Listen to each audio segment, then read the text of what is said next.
Hello students, स्वागत है आपका एम्प्लॉयबिलिटी स्किल की ऑनलाइन क्लास में। जैसा कि आपको पता है, अभी हमारी क्वालिटी टूल्स की यूनिट चल रही है, जिसका मेन मकसद ऑर्गेनाइजेशन में क्वालिटी को इम्प्रूव करना है।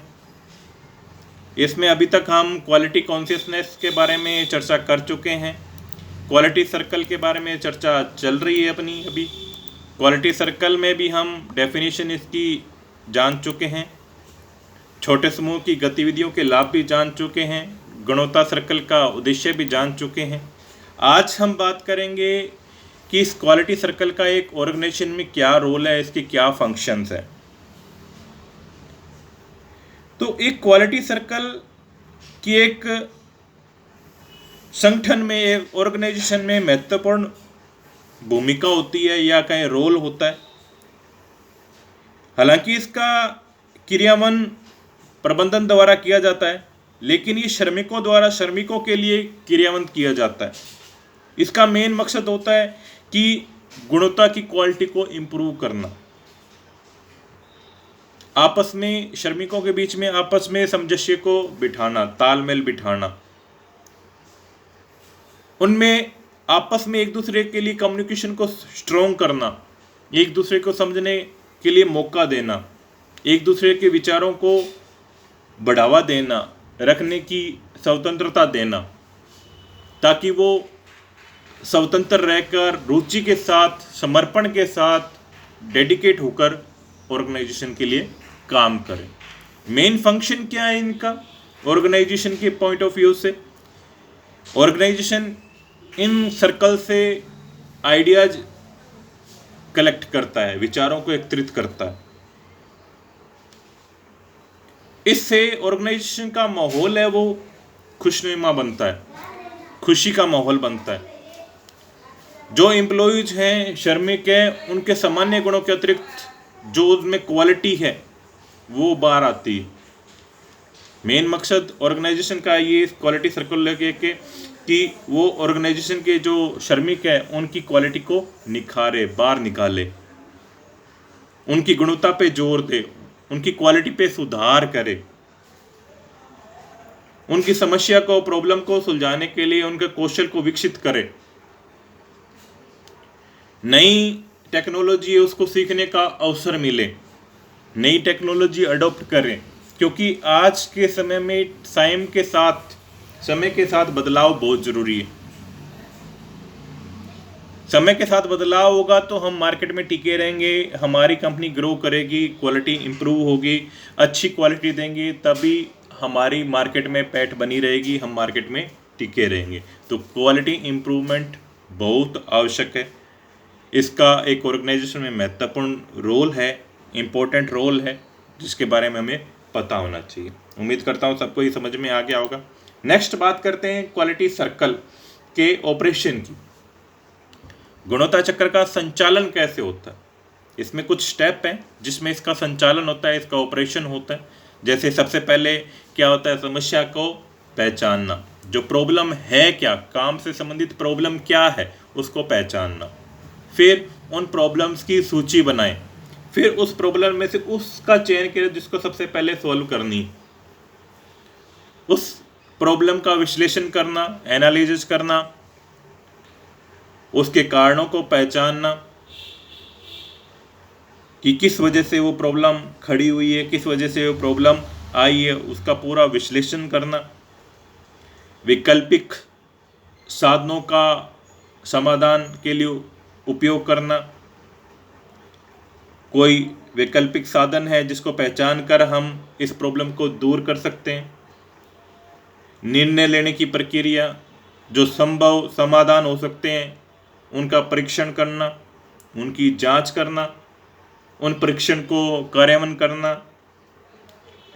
फिर उसका जो रिजल्ट है उसकी जांच करना, अगर वो सही है तो उसको प्रबंधन के सामने प्रस्तुत करना, प्रबंधन से उसकी स्वीकृति लेना और नियमित उसको क्रियान्वित करना, उसको लागू करना।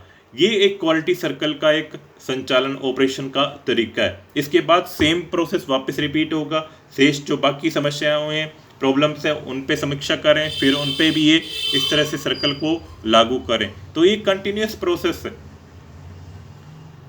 जो एक मीटिंग के दौरान, एक सर्कल के दौरान दोहराया जाना चाहिए, होना चाहिए। उम्मीद करता हूँ आपको इस क्वालिटी सर्कल के ऑपरेशन के बारे में भी पता चल गया होगा। नेक्स्ट बात करते हैं approaches to starting quality circle.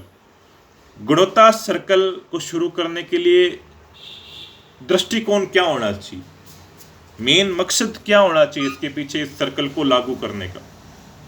सबसे पहले तो जो प्रबंधक है, मैनेजमेंट है, पर्यवेक्षक है, फोरमैन है, उनको क्वालिटी सर्कल की अवधारणा और गतिविधियों को समझना चाहिए कि क्यों इम्पोर्टेंट है, क्या पर्पज है इनका। ये दृष्टिकोण लेके चलेंगे तो हम क्वालिटी सर्कल को सक्सेस कर पाएंगे। प्रशिक्षित करने की दृष्टि से सर्कल की पहली बैठक का आयोजन होना चाहिए। जो सर्वप्रथम बैठक आयोजित होती है उसमें क्या ट्रेनिंग देने का मकसद होना चाहिए। एक प्रमोटर को वरिष्ठ प्रबंधन के स्तर का चुना जाना जो सर्कल के समन्वय और सलाहकार के रूप में काम करे। एक प्रमोटर ऐसा होगा, एक मेंबर ऐसा होगा जो मैनेजमेंट के स्तर का होगा, जो कोऑर्डिनेट करेगा श्रमिकों और मैनेजमेंट के साथ, उनका एडवाइजर भी होगा। शुरू में संगठन में 1 या 2 सर्कल का आयोजन किया जाना चाहिए, गठन किया जाना चाहिए, फिर धीरे धीरे इनकी संख्या बढ़ानी चाहिए जिससे कि अधिक अनुभव प्राप्त किया जा सके। मेन इस क्वालिटी सर्कल का मकसद ये है कि इस श्रमिकों के लिए एक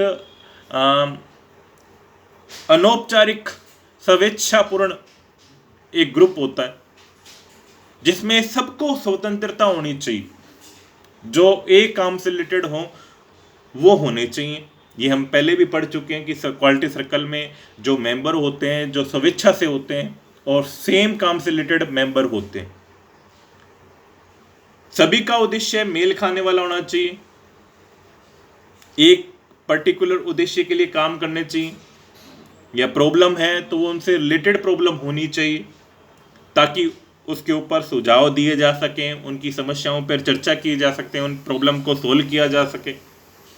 हर एक टीम के मेंबर को प्रोत्साहित किया जाना चाहिए, मोटिवेट किया जाना चाहिए पार्टिसिपेट करने के लिए। और ये टीम जो आपने जो टीम बनाई है क्वालिटी सर्कल का एक जो मेंबरशिप है, तो ये जो टीम है हर महीने इस पे चर्चा करे। ये मीटिंग हर महीने होनी चाहिए ताकि क्वालिटी इम्प्रूवमेंट के लिए चर्चा होती रहे, क्वालिटी इम्प्रूवमेंट के लिए कुछ आइडियाज आते रहे।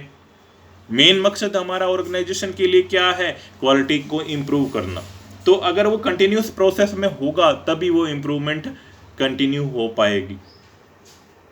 फिर अगर सिफारिश जो सर्कल की सिफारिश है उन पे विचार किया जाना चाहिए, जो आइडियाज आए उन पे विचार किया जाना चाहिए, और जो अच्छे लगे आइडियाज, जो सिफारिशें अच्छी लगें उनको बिना देरी किए उनके निर्णय को लागू कर देना चाहिए, उन पे निर्णय ले लेनी चाहिए ताकि उसको क्रियान्वित किया जा सके, उसको क्वालिटी इम्प्रूवमेंट के लिए यूज किया जा सके।